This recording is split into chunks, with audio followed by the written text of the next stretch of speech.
dari kejauhan tuh ada sosok manusia dari jauh itu, gelap itu kan, datang, mulai kelihatan jelas perempuan. Oh. Ya kan, perempuan. Maaf ya, bukan saya mau menghina, sama sekali tidak. Perempuan itu dengan memakai pakaian dan rok itu yang minim. Jadi pada saat itu saya berpikiran, ini perempuan nakal baru pulang.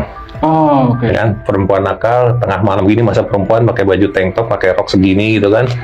Pulang dia ketawa-ketawa, dia jalan, oh ini cewek nakal baru pulang nih, gitu kan.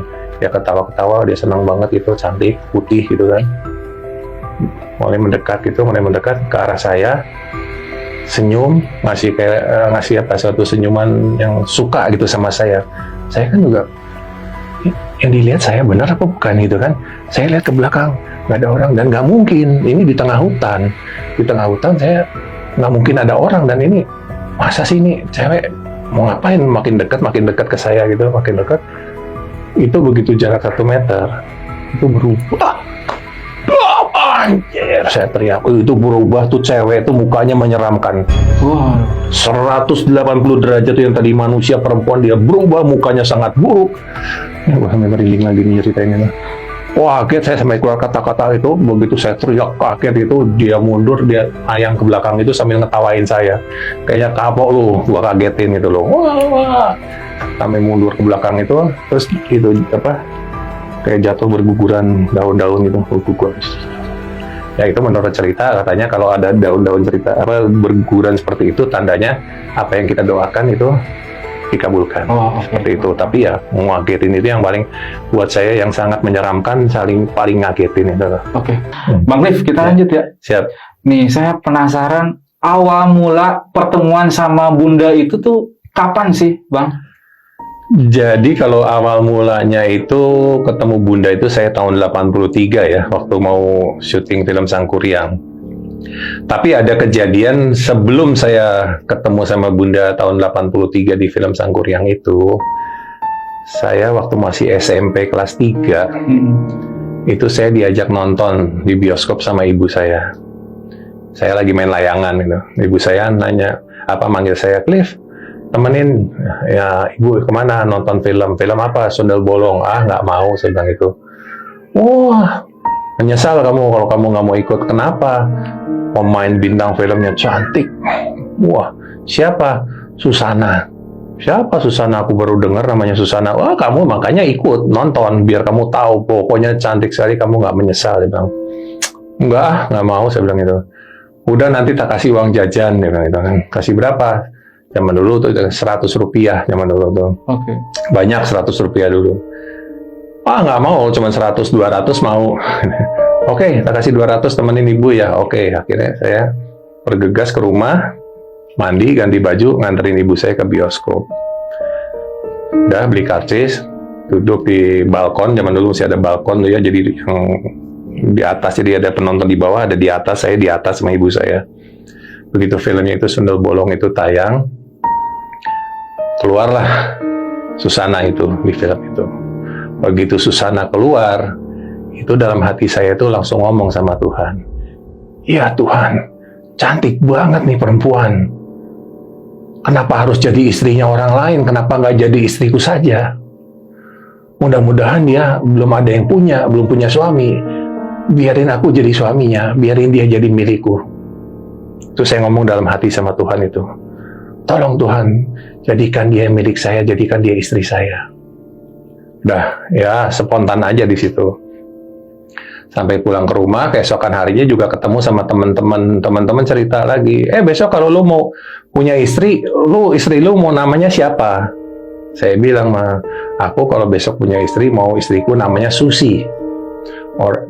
Ceweknya harus Indo, hidungnya mancung, putih, rambutnya panjang. Ya, seperti itu pertama. Nah, saya loncat dulu ceritanya.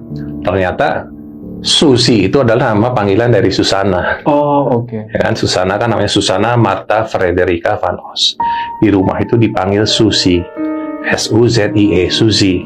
Nah, saya kan pernah bilang, saya pengen jadi punya istri yang namanya Susi. Dan Susana itu kan Indo, putih, hidungnya mancung, dan rambutnya panjang. Oh. Sampai ke pantat itu panjang. Itu memang idaman saya gitu.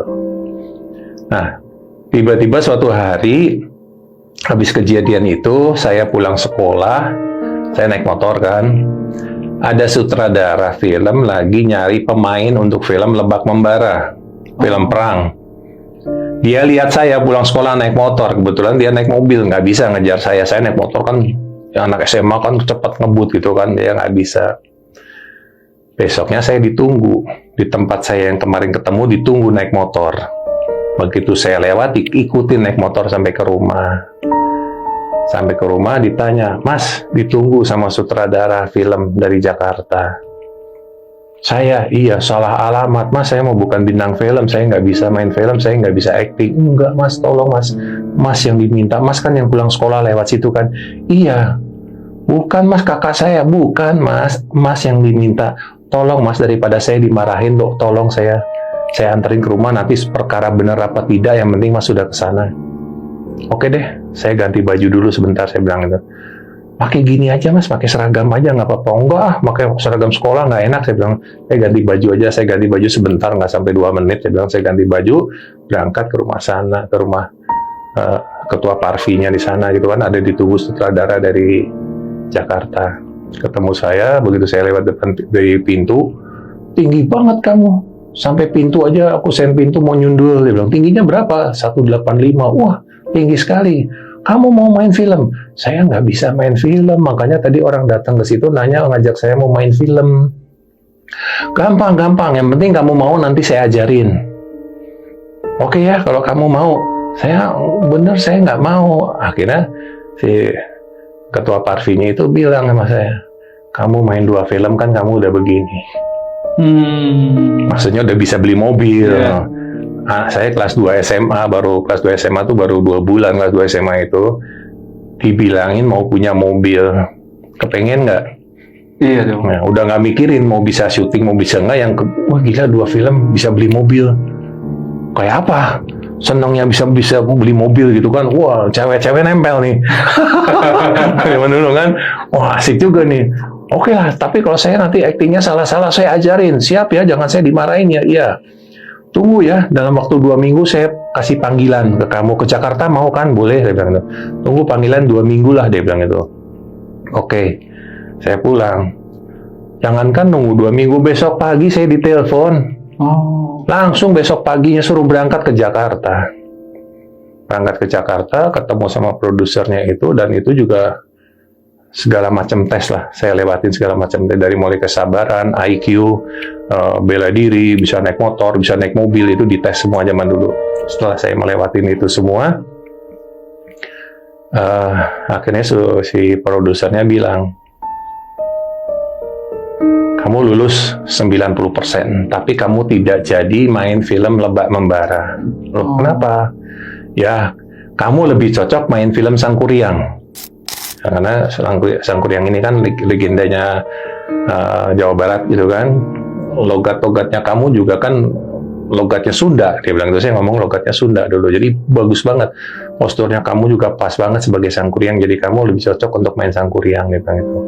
"Gimana, ada masalah?" "Enggak, nggak ada masalah. Sama aja buat saya gitu kan." "Ya, oke, ini film action, kamu bisa bela diri kan?" "Kamu bela diri kan?" "Ya, saya bela diri. Memang saya dari kecil udah bela diri." "Oh, jadi nggak ada masalah, nggak ada." "Oke. Tapi 10%-nya ini yang mengganjal kamu. Yaitu, dengan 10% ini kalau tidak cocok, yang 90% itu kamu lulus itu gugur. Oke. Jadi kamu tidak jadi main film." "Loh, apa yang 10%-nya itu?"